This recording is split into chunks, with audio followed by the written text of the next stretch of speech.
pretty good. Does it make any difference where we sit? No, not at all. Sit wherever you'd like.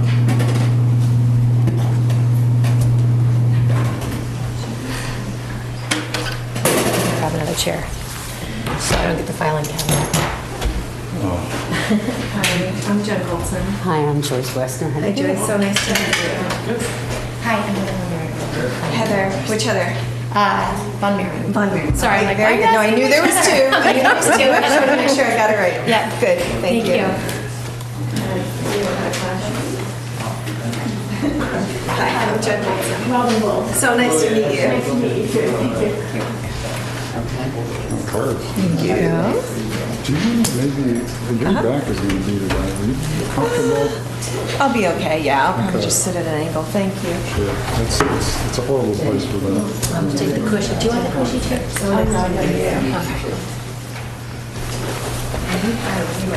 No, I'm good. Okay. Yeah. Two. Hey. Oh, here's, yeah.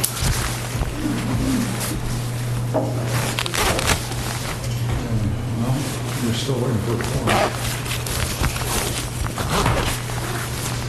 So do you need a quorum of the planning board or of the whole steering committee? Well, it'd be nice to have a quorum of the planning. Yeah, we can't really do much without that. And we don't actually have even close to a quorum on the steering committee. So the steering Well, steering Oh, wait. committee, do have we need people 8. back We there. have people sitting in the places you don't ordinarily sit. Oh, I'm sorry, and I ignored you with my cards. You're part of the steering committee? Yes, Carrie Layton. I'm Jen Bolton. Nice to meet you. I can go back. What? They're so timid. Yeah, there's no rules. No rules. Come on. Yeah. Slide down so yellow on the head. Oh, okay. Just a cameo. Want a pen too? I know I've got one. I don't need one. You can take one. We're going to use them later. Oh, yeah. So But you're we welcome are to take a total it. of. I'm not a voting. I don't think I can be a voting member under any circumstances. So it's 11 and 5. I'm Jen 16. Colson. So we need 8 Oh, hi, Heather. total So nice members, to meet you. which we have. And it's just too hot. I'm not much for dividing, so. 4, 5, Okay. 6, Not today, 7, Yeah. 8. We're good, and we have a planning board. We can start. No, it's not much better at all. I just don't fall asleep over here. WinCam, are we on yet? You are. Oh, good Lord. Wonderful. You're out here ready. Excellent. So, welcome to the 6th of September Planning Board meeting. This is a Master Plan Steering Committee meeting and a Planning Board meeting. So this evening we have the pleasure of having our Master Plan consultant give us a presentation. And so that will be taking place between 7 and 9 this evening. And then at 9 o'clock, the Planning Board will go into executive session for a personnel review. So I think that's pretty much it. And do you have anything you want to say? Not really at the moment. The only thing I will say for any of the members at all, anyone who's talking, want to make sure that Liz gets your name if you have not been to the board before. So any, obviously Jennifer Goldson and any other of the consultants that are, we will just need your names. And if you want to come and sit at the table, you can. I will once our cameo. Okay, yeah, but, okay, excellent. So I will turn over to Jennifer Goldson. Thank you. So I'm very happy to be here, and my team is here too. So you'll get introductions from everybody in a few minutes. We had a lovely tour in the rain today. We had learned a lot about the community. We're going to go back out and do our own tours as well. But this was a great overview. So thank you both for taking us. And so what I'd like to do tonight is I'd like for you to get to know us a little bit, first of all. And so we'll talk a little bit about, our team and our backgrounds. And then I'd like to talk about the approach. And I have a presentation for you, but it's really just meant to guide a discussion. And so as I'm going through it, I'd like you to feel welcome to just interject, ask questions. And it's not that long, but it'll probably take maybe 20 minutes or so. And And so I'll introduce the team, but then I'll also review some master plan fundamentals just to get us all on the same page about what this process will be like and what are the kind of the bigger picture, the flow of the project.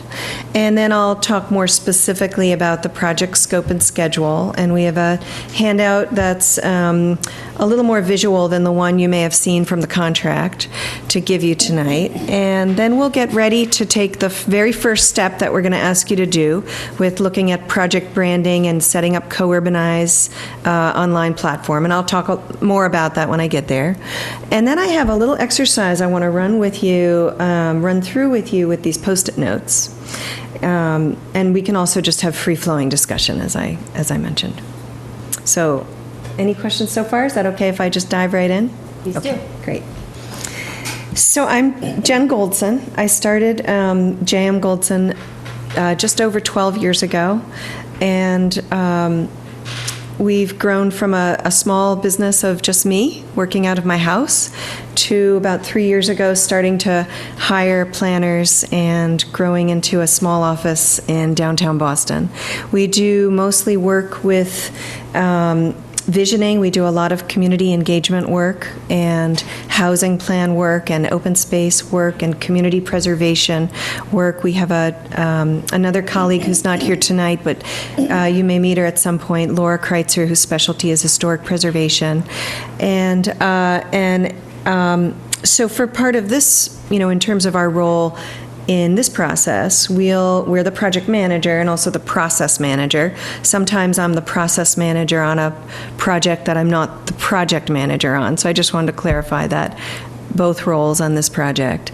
And then we'll also be focusing in on the housing, the natural, cultural, and historic resources element, as well as the open space and recreation element. And then I have team members who will introduce themselves in a moment from RKG Associates, who will be doing the land use, economic development, and public facilities, focusing on those areas.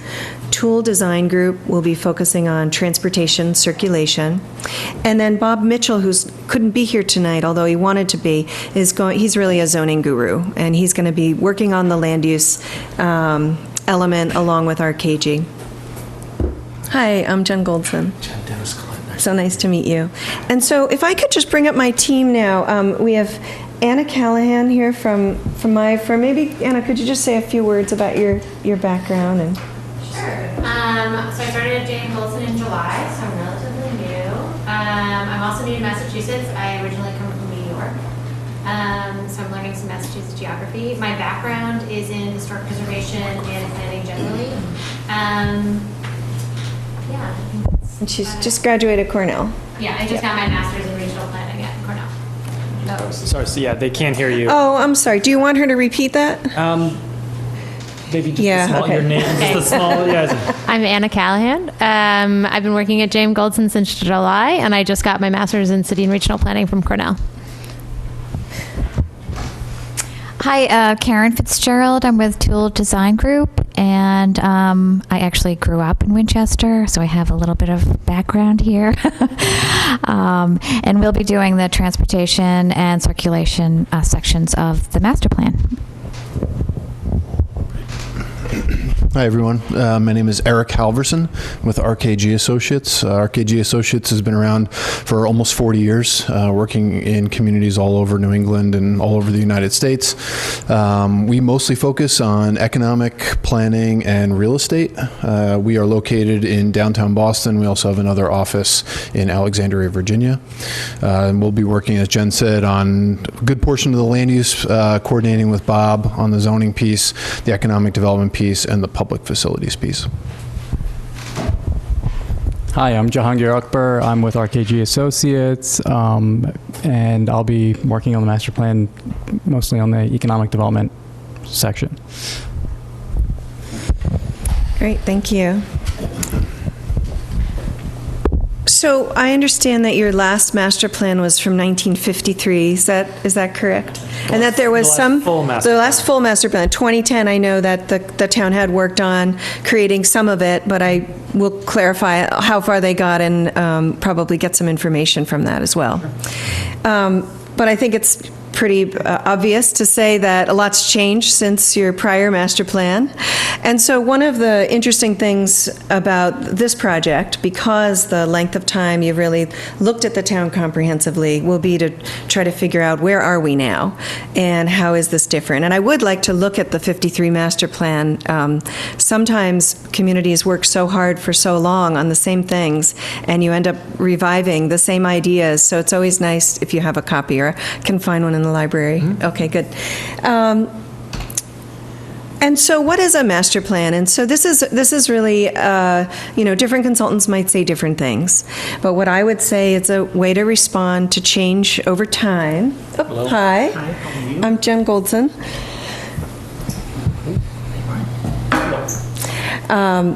It's really a plan for the community's physical evolution, although often the process ends up extracting ideas that aren't necessarily physical, maybe some service-oriented ideas or program-oriented ideas.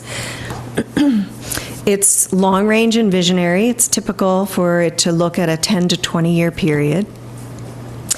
And it becomes a policy document to help local officials make decisions.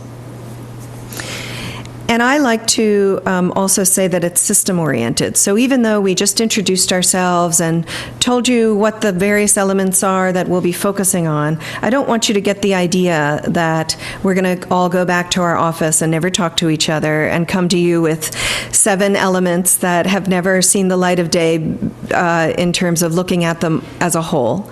And so part of my job as a project manager is to help the team come together and really look at where are their overlaps, where are their conflicts, what are issues that maybe span areas. And so that's what I mean when I say that it's a systems-oriented approach.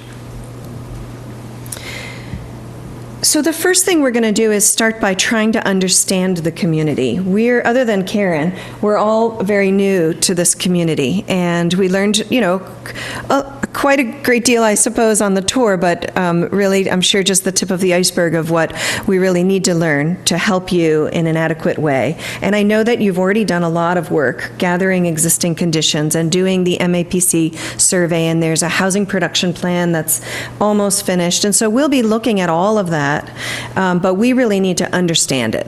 And in order to really look at your community with the systems approach, we need to have a deeper understanding of it than maybe just reading and reformatting and making it look pretty. And so that's what we'll be doing in the first phase of the project, is trying to understand what do you already know, what are some gaps, are there any research gaps that we might need to fill to get a better understanding of the community and how it's maybe changed over time. And from that, we're going to be working with you and the community to identify issues and opportunities. I listed the statutory elements per 41 section 81D. Sometimes I wish that they didn't name them in the way that they did. I feel that historic and cultural go together very, very nicely, but natural maybe should go along with open space. So it's something that we struggle a little bit with in terms of, gosh, I wish we could just rearrange these. And sometimes you can. So I just wanted to not suggesting that you do that, but I just want to throw out that in order to comply with the statute, you don't necessarily need to stick with these exact names. And you could, especially since the same consultant group is doing both natural, historic, cultural, and open space rec, you could stick natural into open space. But in terms of complying with the statute, you just need to cover it all somehow. And it doesn't matter so much what you call the chapters, as long as you're really covering it all. So the other thing I wanted to mention is that there may be things that come up that don't neatly fit into one of those elements. Could be something that really spans over multiple elements or maybe all of them. So I just listed some. I'm not trying to lead you in any way, but I just wanted you to start to think as we go through this process, some of these things may, or other things, may become important to the community that we want to try to weave that in to the plan in some way. And we can be creative in terms of how we do that, but we certainly don't want to ignore things just because they don't fit neatly into one category.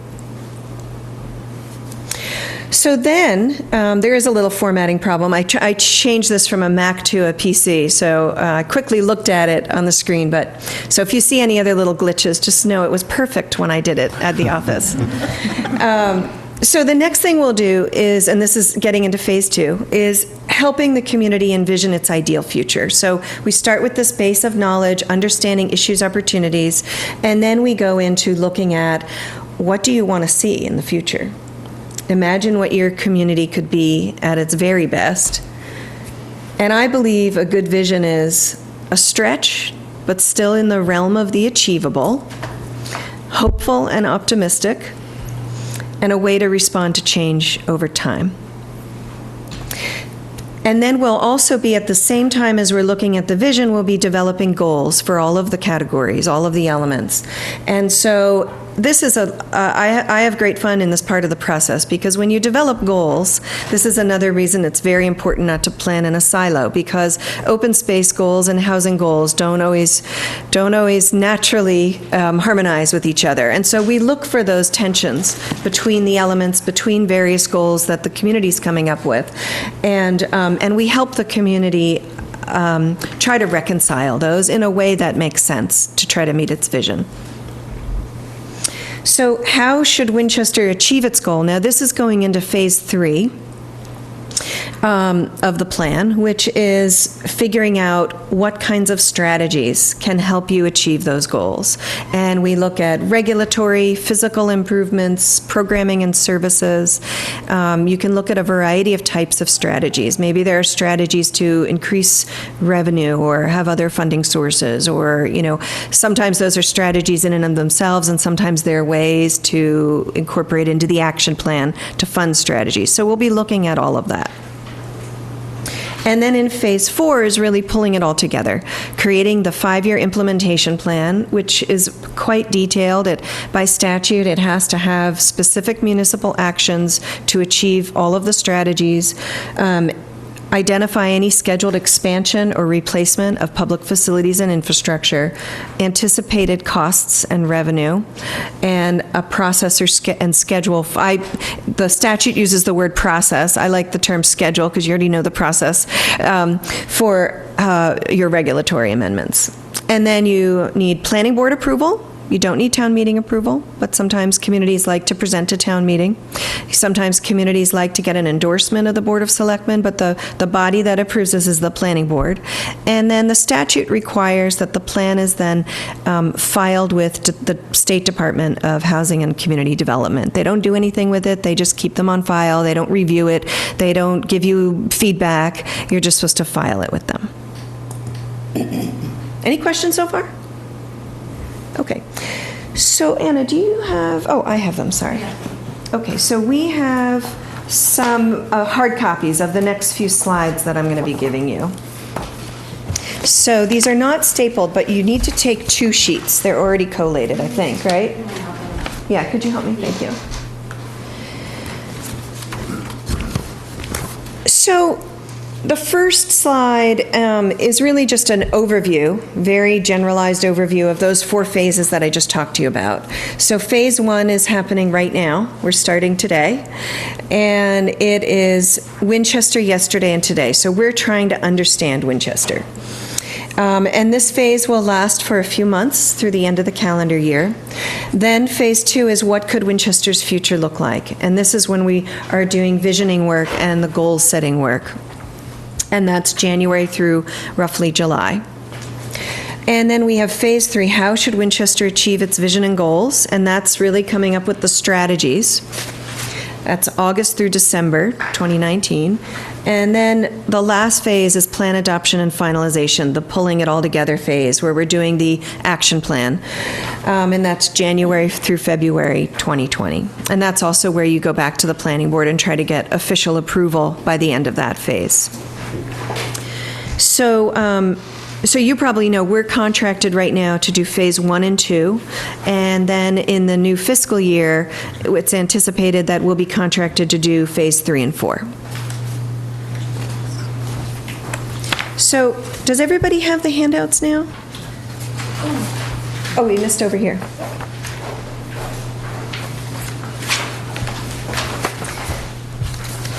So I'm on the sheet that talks, it says Phase 3 in the top circle, I'm sorry, Phase 1 in the circle on the top. So in this current phase, we've tried to give you a more detailed schedule for phases 1 and 2.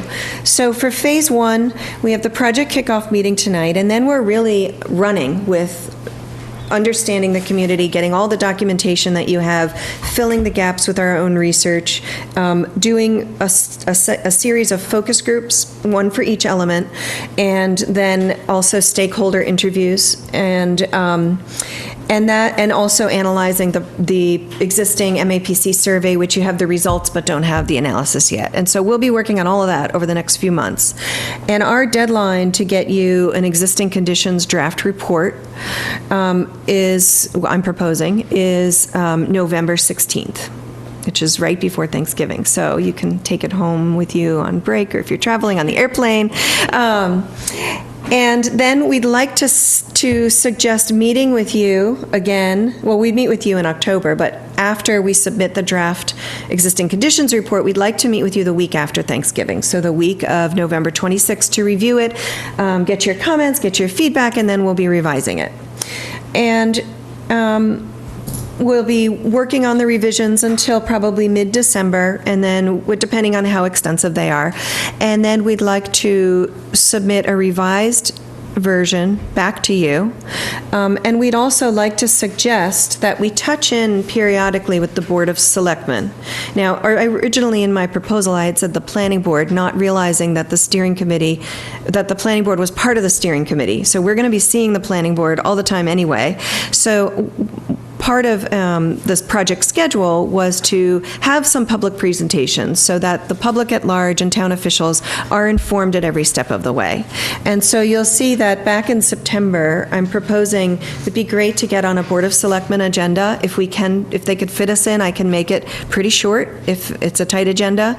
But I'd love to give them maybe an abbreviated version of this, just to say, hi, this is the team, this is what we're doing, and this is what you should expect over the course of the project. And then again, you'll see after the revisions to the existing conditions is done in December, I'd like to see if I can get back on the Board of Selectmen agenda and also let them have the revised version of the draft existing conditions to give a presentation, a public presentation saying, this is what we have learned so far, and please participate in the outreach and the engagement that's going to be happening in the next phase of the project. And then the other thing on here, and then I just want to open it up to questions on this slide. The other thing on here, the other major initiative would be to get Co-Urbanize, the online platform, to be live, get it ready to be live by the middle of December. And that's a great time because we can put the existing conditions up. We will have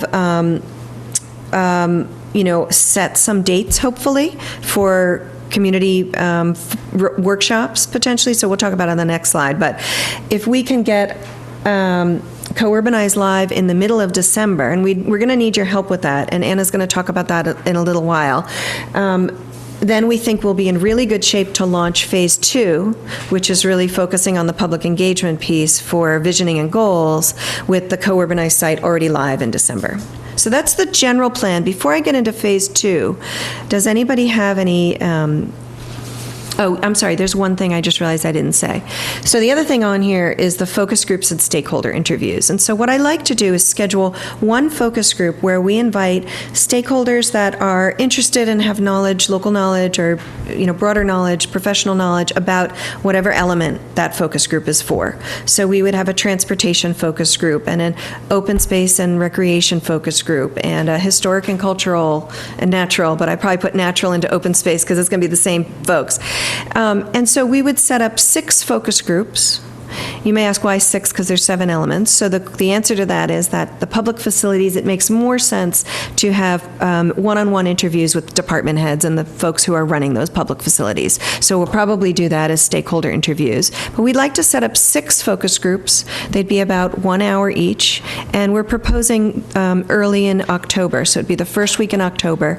And all we really need is a room reserved, and we need to come up with a list of stakeholders that you'd like, and I can take a lead from Brian as well on who to invite to those, and what times of day would be best, if it needs to be evening or if daytime, whatever works. But we'd like to target that first week in October. And we're all holding some dates right now, not knowing which days will work. We're holding some dates until we can arrange that with the town. So, okay, now I'll pause. Any questions so far on phase 1? Yes. Do you need a mic? Is that portable?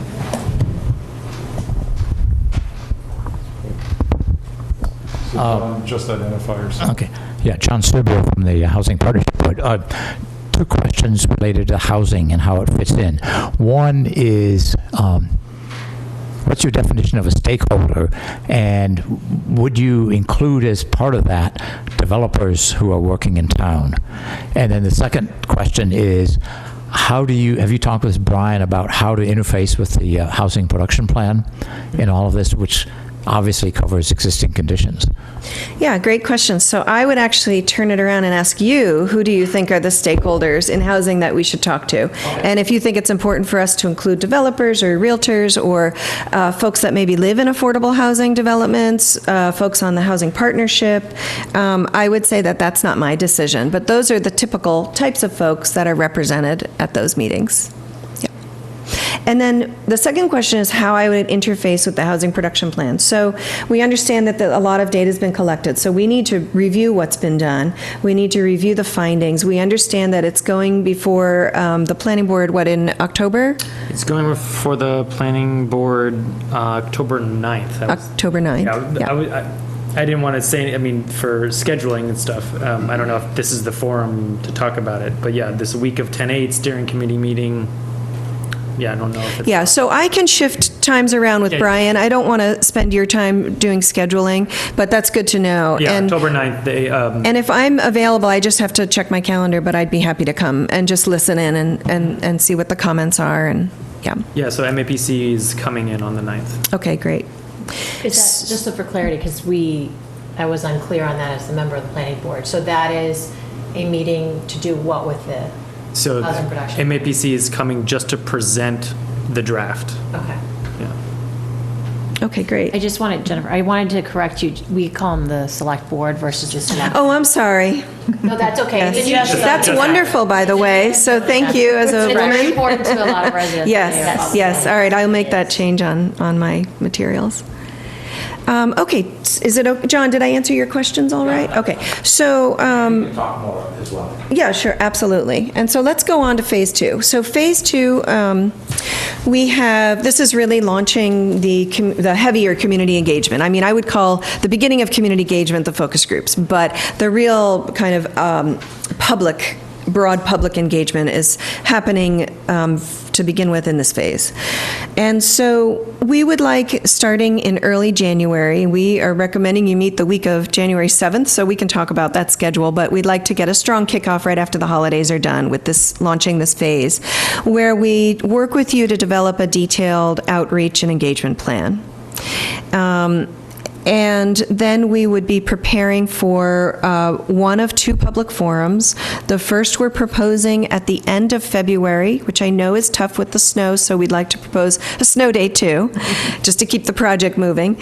And then we would also, we were thinking more in the spring, but if there are events in the winter we can also attend, we should talk about that. There may be things going on at the Jenks Center, or other things that you think is important for us to do, tabling events, or how integrate however into those, because I do believe it's important to go to where the people are as much as you can, rather than trying to ask them always just to come to you. And but what we said is spring outreach, because a lot of the events that our typical are like the farmers market, I think might not start till June. And there may be other spring events. There may be local sporting events that you think we might get a lot of parents input.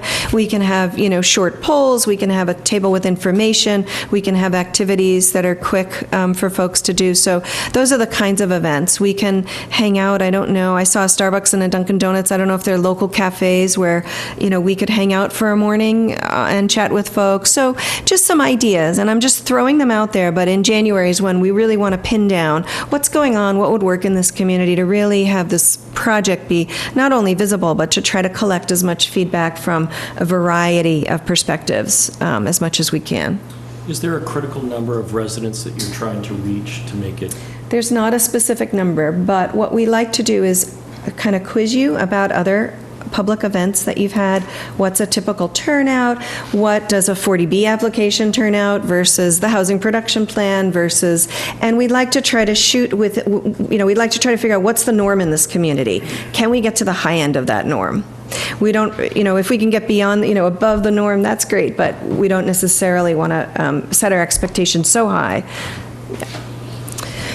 Okay, and through those events, we'll be generating an idea, lots of ideas for vision and goals. And it will take some time. And we'll have ideas after the first community workshop, but we want to continue to work on those ideas through the tabling events, testing those ideas. And then you'll see that we'd like to have a draft vision statement and goals to you by the middle of June. And then we would meet with you towards the end of June, 6/24, week of 6/24 is what we're proposing. And we'd like to try to get that in right before everybody leaves for the 4th of July and whatnot, if we can. But we also were trying to catch the beginning of the farmers market, which is why I pushed it a little bit out. And so just so you know how that was generated. And then we'll work on revisions after we meet with you, and in July we'd like to present a draft to the select board of the vision and goals, and then help get ready to launch the next phase of the work, which would be the strategies phase. And so having an end presentation at the end of that phase, I think is really important, even though I know that we're proposing it in July.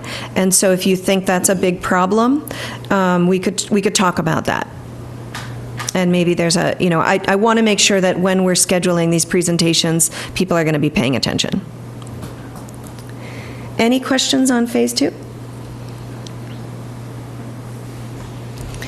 Okay. So Anna's going to talk a little bit. Why don't you sit here, Anna, about the immediate next steps that we need your help with.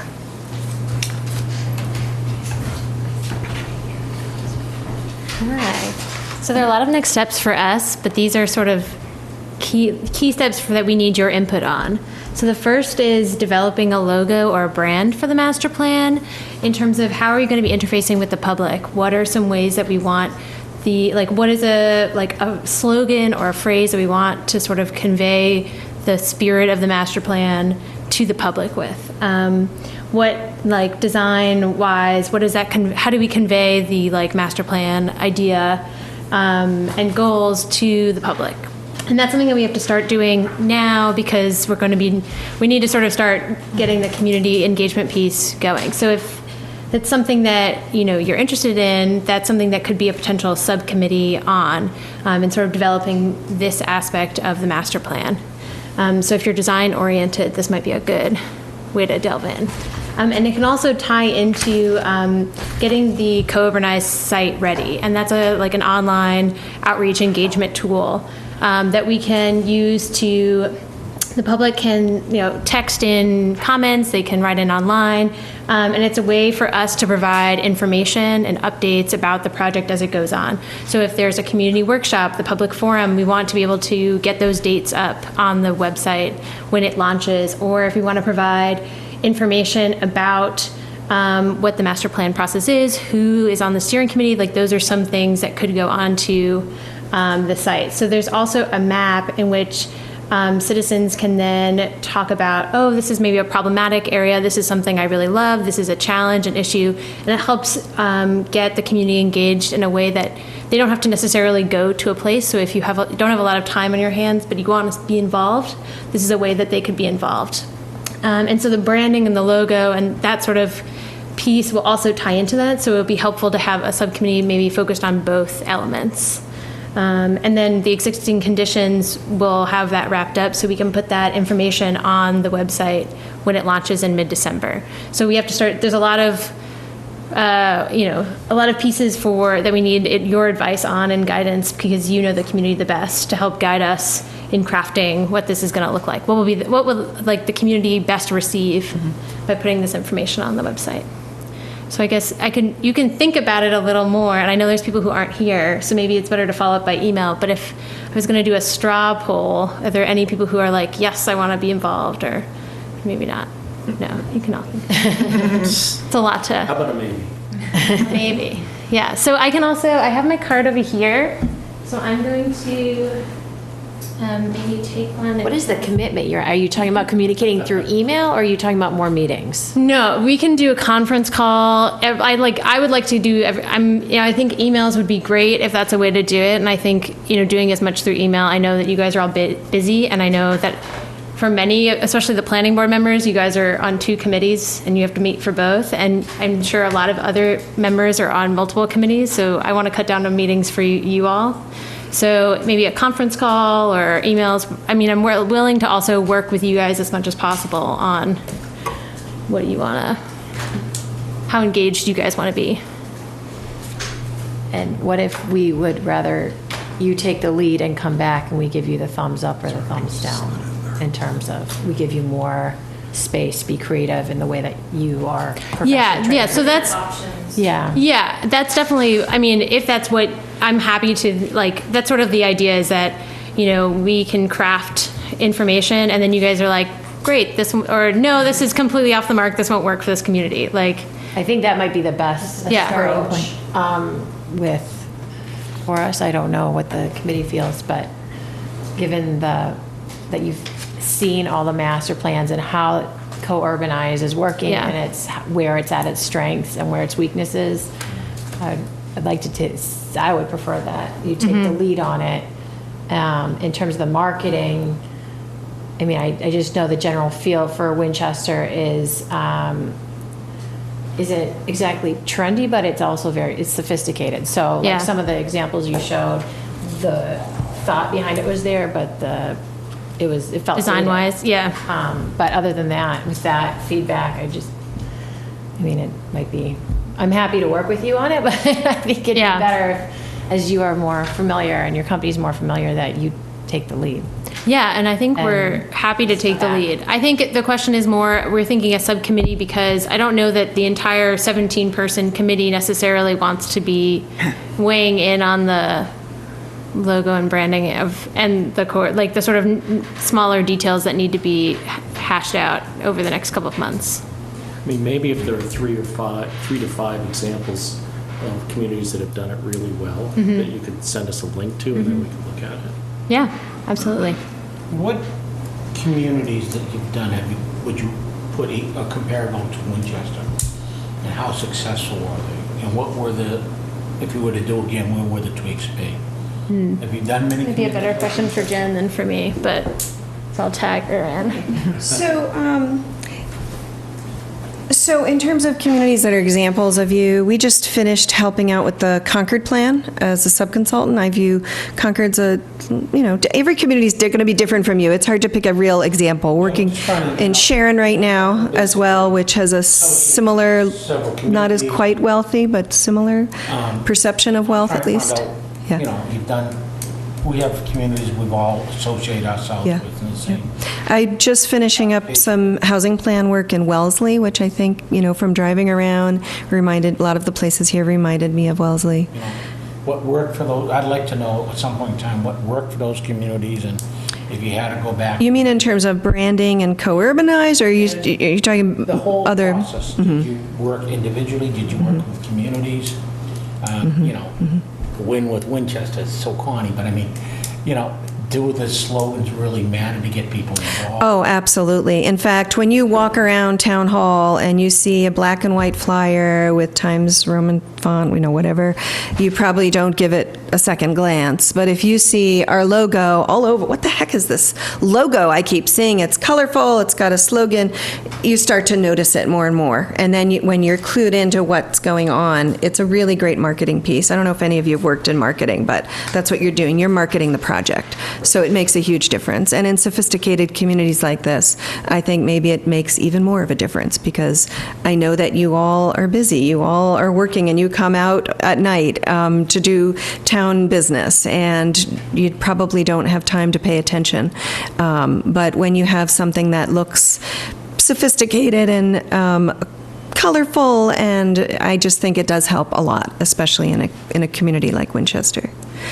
So I don't want to run out of time to do this exercise with you. So we'll reach out and try to get a couple volunteers for the subcommittee. I'll volunteer for it. Oh, great. I think it'd be best Great. if you take a very strong lead in it. Absolutely. I mean, in fact, we take a strong lead in everything we do, and we're really looking for you to give us feedback, because we don't want to move down a direction so far that's so wrong and then have to go way back to the start. So we just want a sounding board, a small group that can be a sounding board. And I think, as Anna said, emails, conference calls, we could share screen during lunch hour, whatever works best. And it's not going to be a huge time commitment. Yeah, I think one of the actions we'll take is to broadcast the requests for assistance to the mailing list for the steering committee, for the people who aren't here who might want to. Mm-hmm. So we'll give them a week or so to come on board. I'll volunteer too. Oh, great. Thank you. Another volunteer. So I'm passing around these sticky notes. Does everybody have a pen? I brought pens just in case. Okay. So everyone should take one sticky pad, and I'm going to run you through a very short exercise. So there are 3 questions on the screen, and what I'd like you to do is put a number 1 on the top of the first sticky note. And I'd like you to take about a minute and a half. I'll read the room, I'll watch you when you're done, and answer the first question. And I'd like you to say, what are your top 3 hopes for this project? Top 3 hopes for this project. Go ahead.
Okay, it looks like about half of you are done. Can I give you another 10 seconds to wrap up?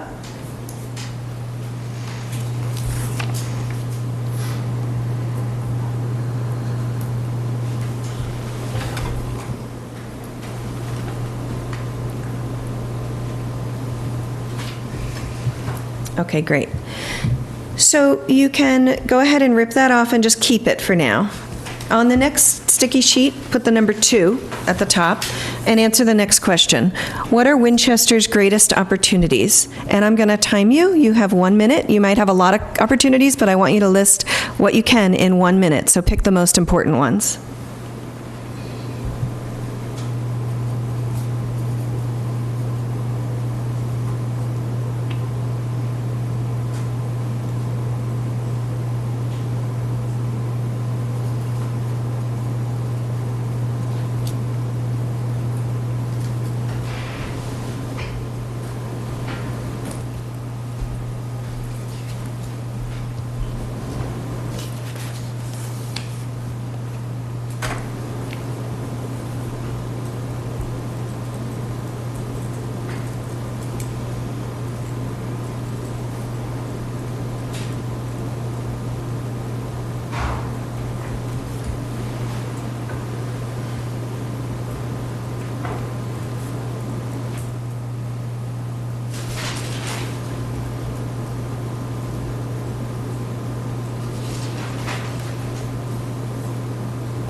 Okay, that was 60. You want another 10 seconds?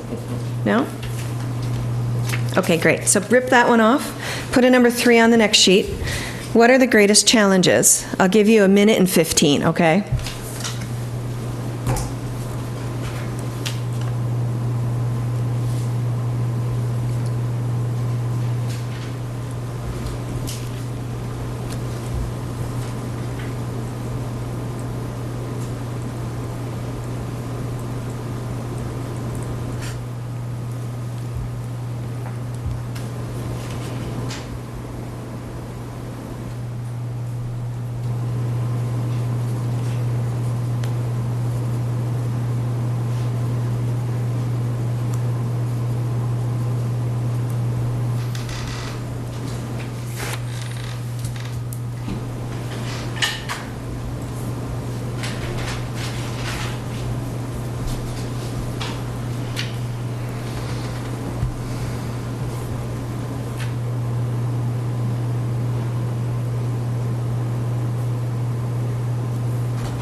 Okay, that was 1:15 about. I'm just counting with my toes. Tapping my toes. You guys good? Okay, so now what I'd like to do is, who would like to volunteer to share one of their hopes? Just one hope. Yes. One hope. One hope. I really, really hope that we can engage the community, and I feel like we already have a little bit more than we thought we were going to with what we've done before you've come on board. And I think it would be incredible if we could keep engaging the community to actually want to participate in the project where it's appropriate for them to participate, and to want to know what's going on and to be excited that this is happening. Great. I'm sorry, could everybody just also state their name? What's your name again? Magda Ferrari. Magda, thank you. It's going to take me a few meetings probably to get them. Thank you. Who else would like to share one hope that's different from Magna's? Sherry Winkleman. I'm hoping that this process will result in a sense of purpose for the town, in the sense of instilling excitement within the community to really try to achieve the goals that will be set forth. Mm-hmm. Thank you. Does someone have anything different as a one hope? So Dennis Collette, along those lines, a vision to stimulate the potential, and I'm thinking about big ideas. So years ago, there's a small town in Vermont called Winooski, and at one point in time, they had thought of putting a bubble over the town because it's 1 square mile. I'm not suggesting a bubble over Winchester, but thinking about really outside the box and potential of what could be versus replicating maybe what other towns are doing. Thank you. Who else would like to share?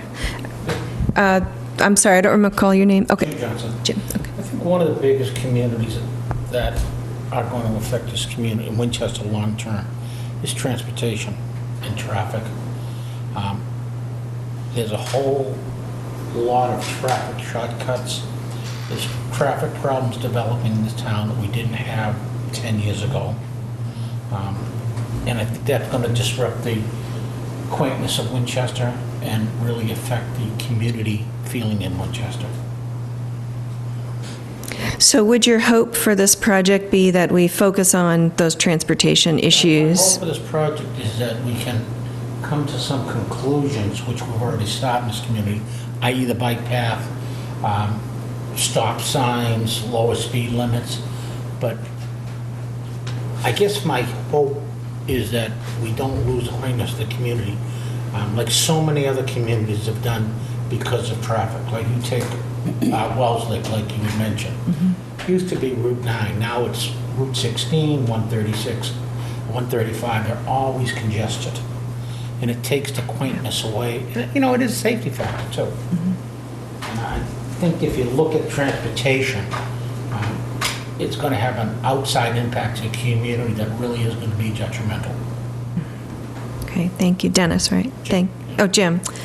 Were you Dennis? Okay, I'll get it eventually. We look alike. True, I'll bring my glasses. I'm Dia. So my last best hope is that this leads to actions being taken, that this doesn't just become a document that's put on a shelf. It may be put on a shelf, but still, because it'll be huge, I know, but something that we actually act upon, and so it becomes something that doesn't. Thank you. Does anyone else have a hope they'd like to share that hasn't been expressed yet? So because I was in on when we wrote the survey and would kind of tear my hair out, my hope is that we can come up with a plan quickly, efficiently, with a minimum of revisions. I know you guys are brilliant That'd be at great. that. Yes. Anybody else before we move on to the next question? Just say one more. Yes. Just measurable goals of success related to economic development in terms of commercial tax base. So we have a commercial tax base problem. There are areas of town that could be regulated differently, such as the IL district. One hope would be that we have, the idea of having a full plan for the IL is probably not part of this. Probably not part of the master plan, but at least having some goals related to increasing commercial entities in town. Okay. Thank you. Okay, so I'd like to move on to question 2, unless anyone else wants to share a hope that hasn't been expressed. Yes. Oh, you need a... I'd like to... do I need to speak? No, he's got... Machine here? Just tell us. John Clemson, I'm on the Historical Commission. Oh, great. So, my concern is that this process results in developing some concrete recommendations and strategies for protecting the town's cultural and historic resources, of which there are considerable amounts. I'm sure you've seen Yeah, I was, yep. And we've been working to document them, so there you go. Very good. Okay, great. Can I move on to 2? Oh, did you have another? I was just going to add a comment, and it's more for you. And with some of the plans that have been coming out, there's so much depth of knowledge and ideas, and you'll get those very easily.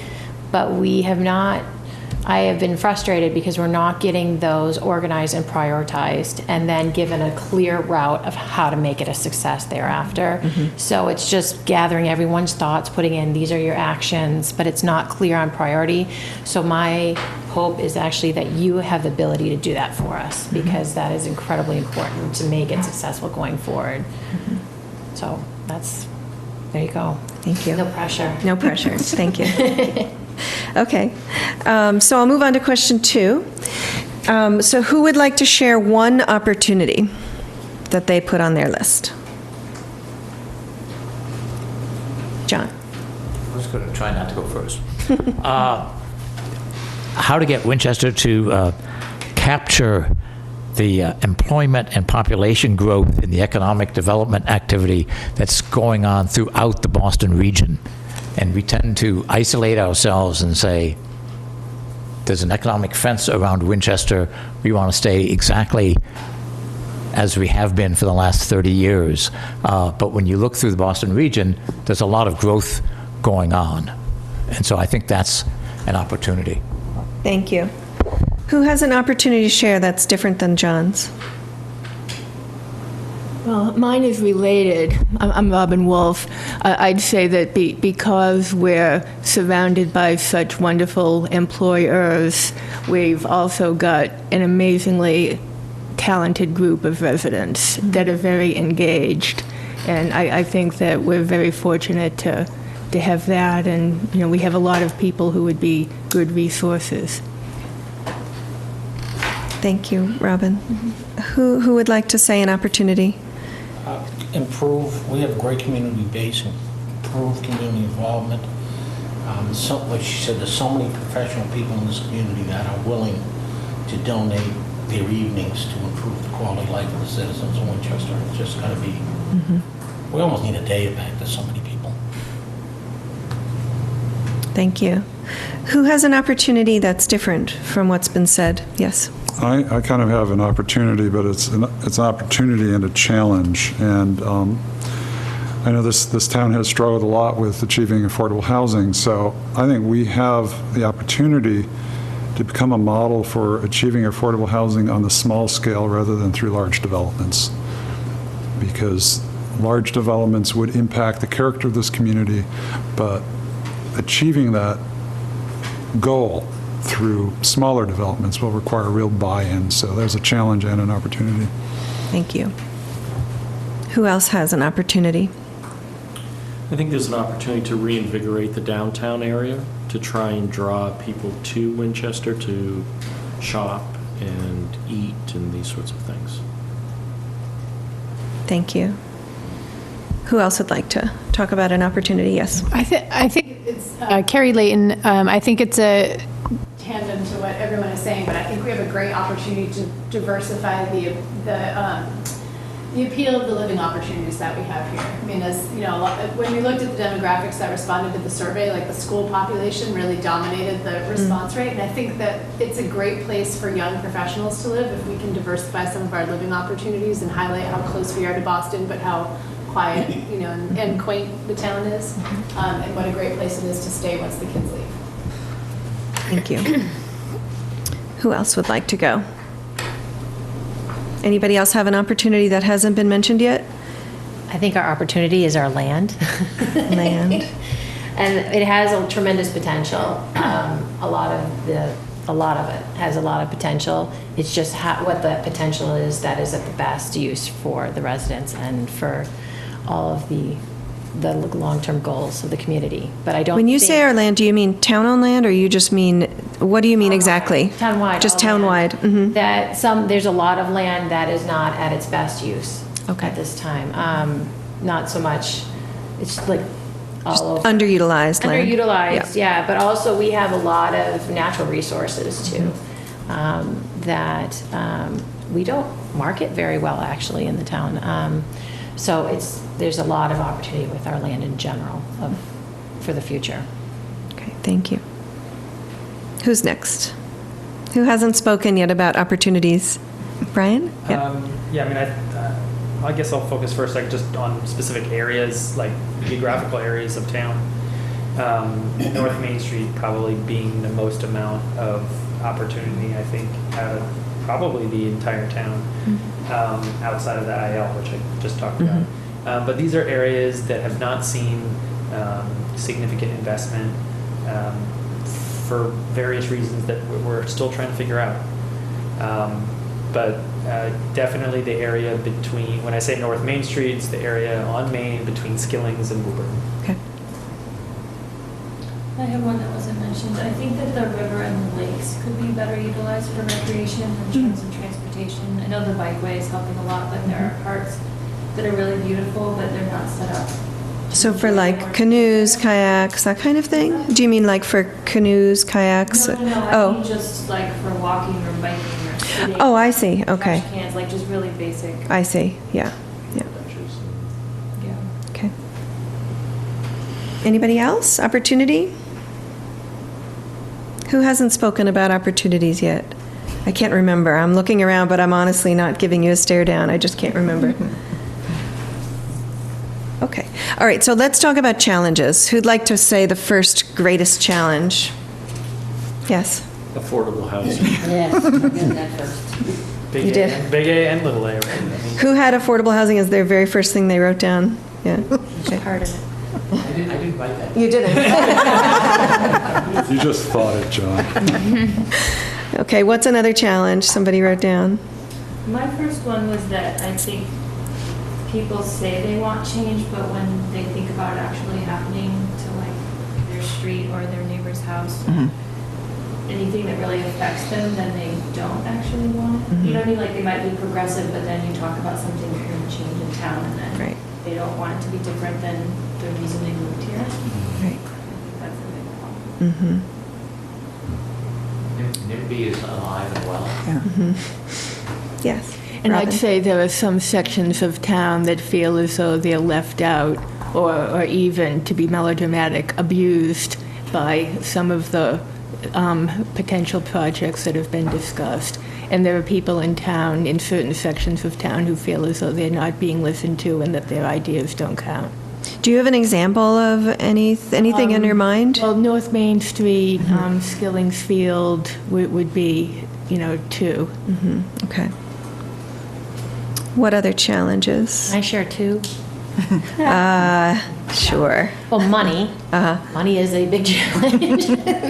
That was Money in terms of like having money to do the things the town wants to fund. Yeah. Okay. Yeah, it's, revenue and use of it. So that's the first one.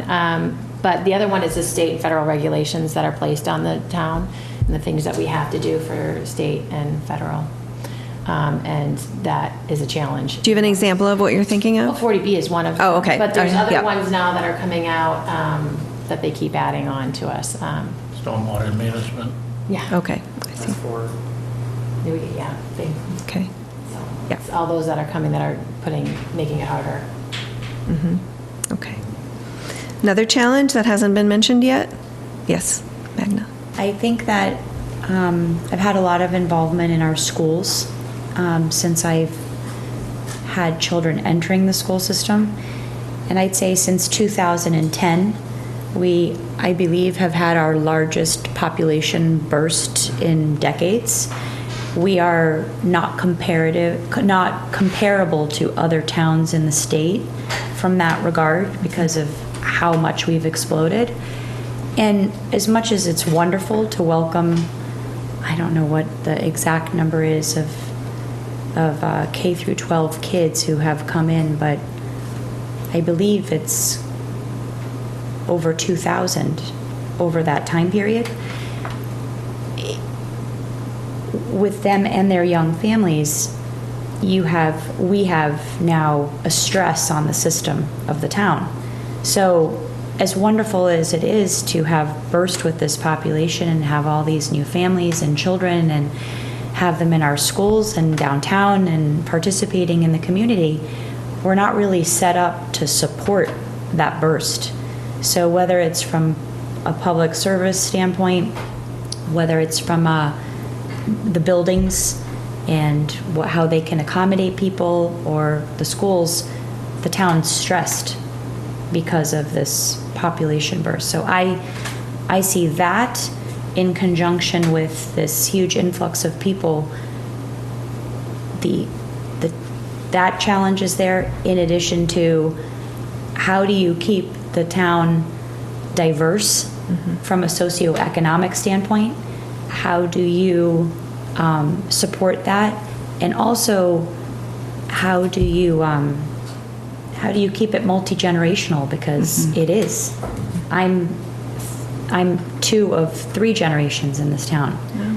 But it's getting harder and harder to sustain those two things when it comes to diversity, because it's just getting really expensive to live here, and it's harder and harder for the town to support everything it needs to support for all these people. Thank you. Magna, right? Magda. Magda. Who else would like to talk about a challenge? I think the challenge is, to make Winchester, how do we make Winchester affordable without pricing us out of the market? Right now, our tax base is primarily residential, and any residential house doesn't generate enough taxes to provide the cost of education and the opportunity to maintain the municipal budget if a family has children. And senior citizens are getting, not squeezed out, but they're making an economic decision to move out of the community because they can get so much money for not even their house, a lot of land. And, what is that going to do to Winchester's future long term from now? Are we digging a hole that we're really not going to be able to get out of? And where does the bubble burst as far as override and demands on the citizens of the tax base? Thank you. Anybody who hasn't spoken? Dennis? Did I get you right? You got me. Good. Yes. Along with affordable housing, I think one of the biggest challenges is increased density. So we have bigger houses on smaller lots, and it's changing the look and feel of... I saw that today, yeah. John, did you have your hand up? Yep. Yeah, I think this is a new item, but it also raises a question. And Jimmy Johnson may get mad at me for saying this. Town government, Winchester town government has a reputation of moving very deliberately and very slowly. And so I think one of the challenges is how do we actually get things done? How do we actually implement something? And the example is the Waterfield parcel. Redevelopment of the Waterfield parcel was identified as a high priority at least 12 years ago, I think longer than 12 years ago. And, we're still talking about it, we're still working on it. And so how do we even come up with ideas, how do we get things done? My question to you, which you'll probably throw back at me, It's my little trick. You're on to me. Is in terms of the work program and in the master plan, will you look at kind of how town government is organized and how to perhaps change things so that implementation might be easier, whether that's the planning board, whether it's the select board, John and I love to battle each other on different committees. How do we work together to actually accomplish something? We cooperate on different committees, right? Yeah. So I would say that sometimes master plans will delve into that kind of, it's not going to create a whole reorganization plan for you, but sometimes they'll start, if the conversation is opened and that comes out strongly from the community that, our current organization isn't working and we start to gather ideas, there may be a way for us to start to incorporate that, but we're not going to give you a reorganization plan. It would be pointing you maybe in a certain direction that you would need to then follow up with. Typically, they wouldn't really touch on that, like I said, unless the community is really raising that to us as an issue. It doesn't really fit that neatly. It's really more about the physical development of the community, not as much how you get things done, although your capacity to do things, sometimes you can overlay some processes around the comprehensive plan and or the master plan, and how that's implemented, and what kind of accountability there is to implement that. I think also there's the action plan, when we get to that level, is a very important document that I'm not just going to have all of us sit in a room alone and create, this group's going to do that and this group's going to do that. We're going to be engaging with you again and really through the process trying to figure out how do we do these strategies in a way that is politically realistic and can work for you. And so by the time we're actually writing it down in an action plan matrix, it won't really surprise you what we come up with. So I'm not completely answering your question, but I'm trying to be fair with my answer, that you may not get exactly what you're looking for from us, but if that's something that becomes important, that we're willing, I had listed those things that don't fit neatly into an element, and that may be something that if it rises to that level, that we maybe try to look at, well, is there a way we can try to incorporate this somehow?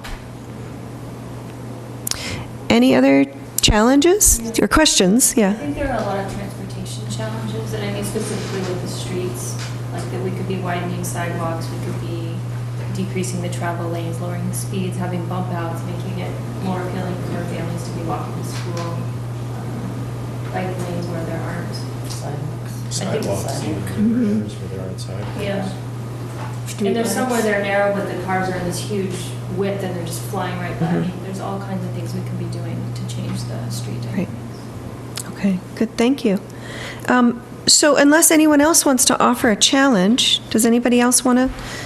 I don't know, there's probably a few people who haven't spoken. I want to give everyone a chance to offer a challenge if you have one that hasn't been mentioned. Okay. All right, I'll There you throw go. it in. Gotcha. I'll throw it in there. So I think there really is a generational divide in town, and that we often hear from various parties in town that seniors are being forced out, not so much what Jimmy said, people are choosing to leave, because of the taxes continuing to rise. And I'm a senior, and I know what that means, and I have the sense that a lot of the older voters are going to oppose many of the things that the young families would like, because they're terrified of the tax consequences of pretty much anything that's proposed. And there's also a sense that the young families come in, vote for some wonderful things, and then the minute their child graduates from high school, they move out of town and get good money for their houses, leaving, again, the seniors saying, wait a minute, what just happened? Why are we having to pay for some of these beautiful, wonderful things? I'm not in that category, but I hear this. Thank you. So that's everything that I wanted to go through with you tonight. I know you have a whole nother hour until your executive session. I'm happy to stay. I don't know that we need the whole consultant team to continue, and unless you have specific questions for them. I also want to give you the opportunity to talk to Eric and Jahangir and Karen if you had any questions about their elements or anything else that you'd like to ask us. But that's the end of our official program for you. And we do want to collect those sticky notes that you filled out before we leave. So does anyone have any other final questions for us? Well, I have a question for Brian and Diaz. Can we lock down dates for phase 1 and phase 2, the actual dates, and get them on the calendar and get them up on the website so Yeah. residents can mark their calendars, and so can we? You mean for the forums? Well, there's weeks that we are meeting. For steering committee meeting, yeah. There's public forums. We can certainly we- schedule out the meetings in the forum, the meetings in the forums, and then. Then there's a select board presentations. Is that the best venue? Yeah, I'm not wed to select board. I just threw that out because it's usually videoed and. Yeah, I think. So the select board and the planning board, select board's here on Monday nights, we're here on Tuesday nights. This is the only room that is recorded, but all of our meetings, all the planning board meetings and master plan meetings for that matter are recorded. Would it be worth doing our joint meetings for the presentations? Yeah, we're clearly going to have more meetings than we The do. planning board and the select board's joint meeting, the days that they do the We can do presentations. some of those for sure, yeah. I don't think we're There's gonna have 3 that of them many. in a year. So then we do that does line up then. Yeah, so we should hopefully be able to get a preliminary schedule out in a week or so. Very soon. Yeah, and Brian and we could chat I'm around tomorrow, or just let me know, and we can kind of go through and hash out what we think I could certainly want work. to go over September, or October, November. Yeah, great. And keeping an eye to town calendars, school breaks, all that. It's Much as never, possible. it's never, I mean, the big stuff, of course, town meeting and that type of. But like February school vacation, is that the week before? Right. Well, Yes, it is. I mean, we have a number of, we typically do actions at the end, but, I mean, we have a number of huge actions that actually have to go in parallel to just the scheduling. The big one I've got is define who the stakeholders are. That's an enormous thing. Yes. That requires input from everyone on the committee. So we're going to have to do a lot of outreach to the committee to get their input. Yeah, and if I could recommend, it's up to you what kind of process you're welcome to do or used to doing, but in the past, committee members have emailed their ideas to, it could be to you or to Brian or to both of you, and then you could compile the list from that rather than, it might take you a long time to come up with the list by talking it through. No, I agree. Yeah. So I think what we'll do is we'll fire out a blast to the email list, and, we'll. And they're stakeholders to define the existing conditions, correct? Yeah, they're to help us understand issues and opportunities in each of the elements. So it's essentially everything on that discussion exercise? But focused on the element. Mm-hmm. Yeah. So hopefully, I'm just trying to look at, so if I'm not looking at next year, let's go to this year. So let's do a schedule on it. When would you like to, so we need to get stakeholder identification done within a couple of weeks in order for the first set of focus groups to start beginning of October. Yeah, what we'd want to really do is pin down the times that work in that first week, maybe even tomorrow if we have time to talk tomorrow. And then we can, if you can work on a list over the next week, I think we could reach out to everybody and try to schedule those pretty shortly thereafter. I mean, if you could do it faster, great, but I think if you could do it by the end of next week, that would be fine. And end of next week would be a little soon, I think, but we'll try. I mean, just... What is the quantity that is most successful in those focus groups, quantity of people? It depends. And so I am open to having somewhat larger focus groups than might be typical. A typical focus group is probably 5 to 8 people. But if you feel like there would be an awful lot of stakeholders missed for something like housing, if you're trying to invite developers and realtors and tenants, I could design something for maybe 15 people or so. But once you get more than that, it starts to become a community meeting rather than a focus group. And so I would say somewhere between 5 at the low end to 15 would be probably the max. And also, if people, just to reiterate, if people can't come to those, we can also interview them on the phone, 20, 30-minute interviews on the phone, if there are key people that just can't make that particular time and date. Okay. So focus groups by the 14th. So you're doing 6 meetings out of the 7 categories. Exactly. One of them, you're just going to do interviews, so that's... For public facilities, yep. Okay. So would it be best if an email went out to the subcommittee with the 6 focus groups, and then we respond with who we think need to be included in those focus groups, whether it's an individual or a specific organization that needs to send a representative? Yeah, and I think, I I'll think... just respond and you... I was either do that or make a list of my own and send it out to everyone and see, and maybe we need to add more to, who am I missing kind of. That's great. That's a great, okay. Why don't we do both? I mean, one of the problems, we did set up, we went through at one point, looked at all the people on the master plan steering committee and sort of divvied them up in terms of who we thought, or which section they might have the most interest or expertise. I have it right here. But we've also had a number of people who haven't been showing up, and so we need to start reaching out to those people, and we're about to start doing that, so.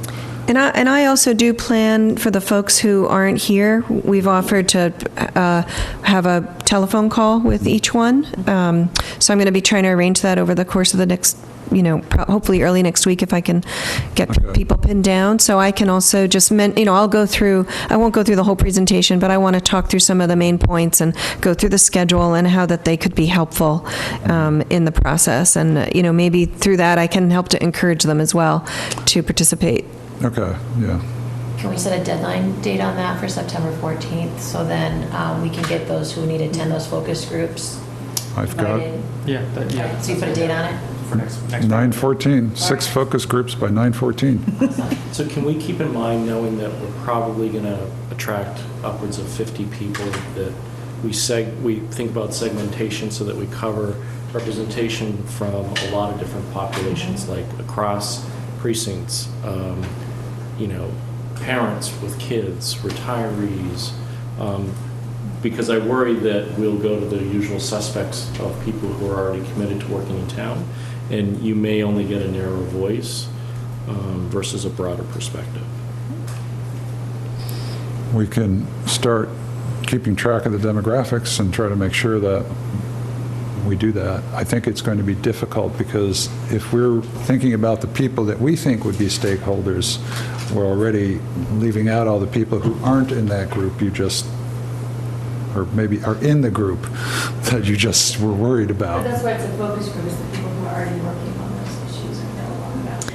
Yeah, I mean, I can see both points of view. If there are folks that you think can help us understand the perspective of a parent about the school system or about the recreation or whatever it is, I think that could be helpful to us, just like having a tenant who lives in affordable housing might be a helpful perspective. But it's also the folks that are working, like you were saying, on those issues in the community, either serving on boards or commissions or just activists in those areas or just knowledgeable because of their profession.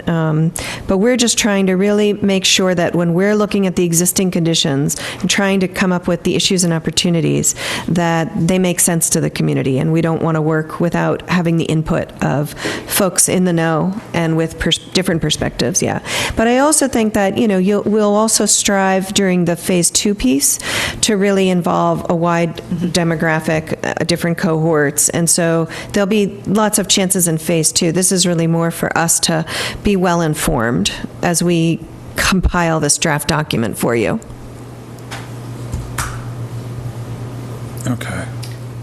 And what's the goal of the public presentation on the September 20th? It's basically doing this. It's saying, hello, this is us, and my team won't be here, but I'd like to walk through, these are the team members, you'll see us around, this is what we're doing this master plan, this is our approach, this is the general schedule. It'll be shorter than what I gave you, but it will be basically enough that they get the idea and they're not surprised, by us and what we're doing. And if we end up calling one of the select board members because we know they know something about something, they won't say, who the heck are you? So that's part of it. An introduction to this. Yeah.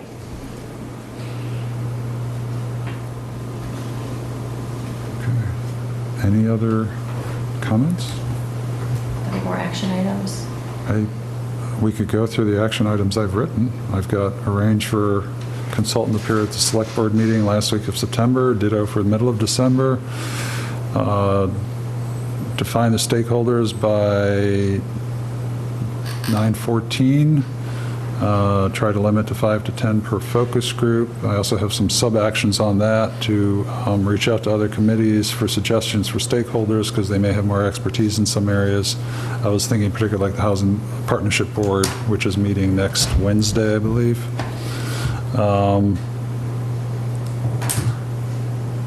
And we have a subcommittee for marketing, which consists of Joyce and Heather. I guess that's not an action item, that's just an acknowledgement of your... And I thought Dennis raised his hand. Oh, there you go. Dennis, you raised your hand? Ooh. That's the fun committee. Yes, it is the fun committee. It's like the party committee. And do you have actions? I have everything. If you'd that like to, I have, think you other than should. Also upload the 1953 plan. Upload the 1953. Okay, we've got one plan. more. I'm sorry, I don't remember your name. Carrie. Oh, you're going to join marketing too? Yep. I hate to miss a group. Yes, she is joining. Oh, okay. Because marketing always has the budget. Yeah, right. And so you're going to upload the 1953 plan. So we have a master plan. We have a master plan website, which is kind of dated at the moment, but we can... It's actually not.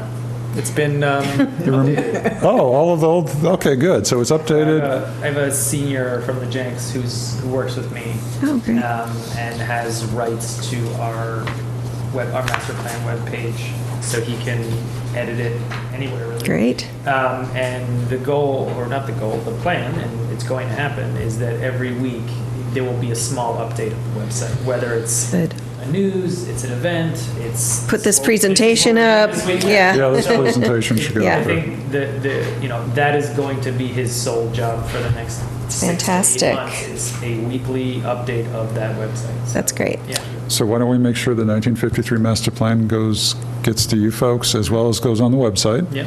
And then we're going to grab your presentation and put that on the It's, website. you have it. It's, You drafted it. oh, no, I didn't actually, but we should do that before. Yeah. So Yeah. Jennifer, for the marketing, is Anna the key contact? Yes. Okay, so then what I'll do for the action items is I will email Anna with the 4 of the members who are currently here who are interested. And then if we have other members, we'll join them into it, but we'll start, so you have our 4 emails. Great. Thank you. And then you can take it from there. Okay.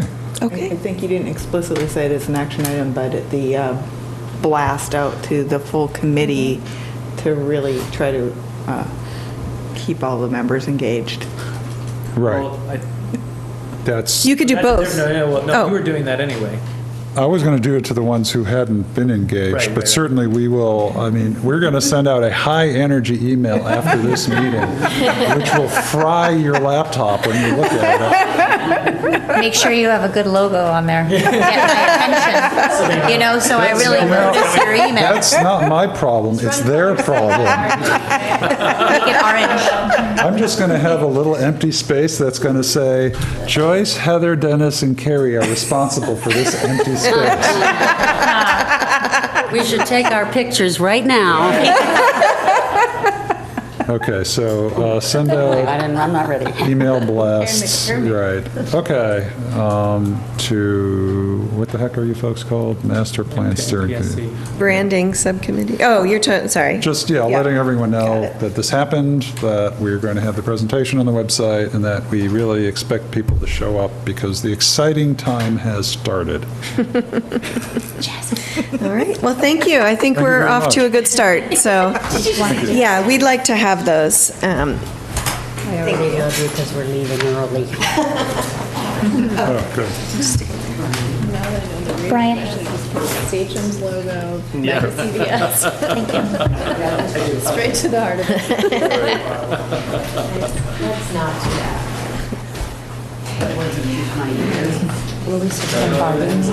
To see the girls? It warmed up so much today and then it cooled off and the windows are open.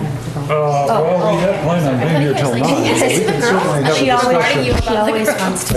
I think before the Master Plan Steering Committee disperses,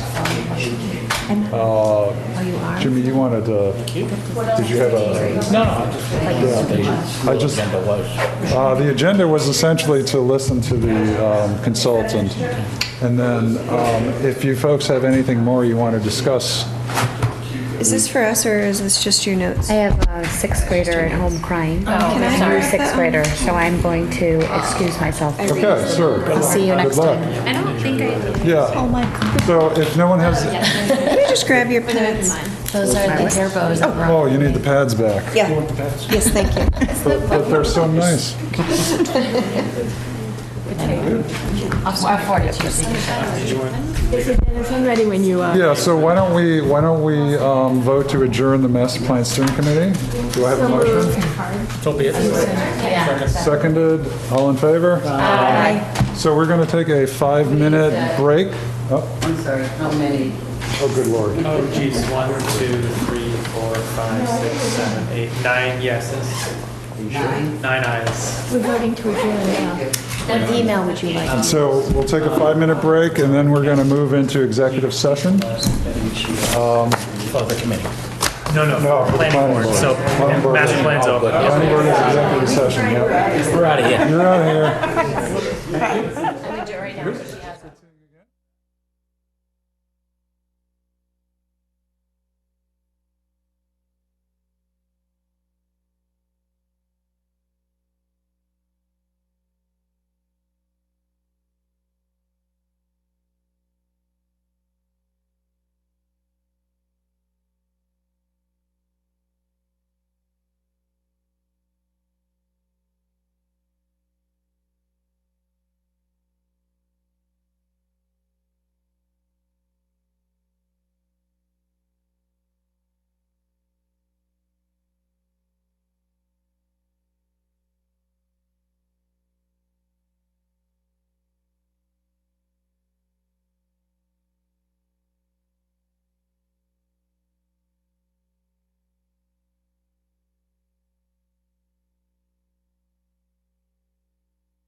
I'm going to get this wrong anyway. So we're going to open up the planning board meeting at whatever it is, 8:37. Thank you. And so we need to go into executive session. So is there a motion to go to executive session? There is a motion to go into executive session with no business of the planning board thereafter. That is correct. So we will be ending our public session for the evening after this vote. Do I have a second? Yes. We need a roll call. All in favor? Heather Hannon. Says. Aye. Heather Von Mering, aye. Diabjurius, aye. Okay, we are now in executive session. Thank you very much, WinCam. Enjoy the rest of your evening, Winchester.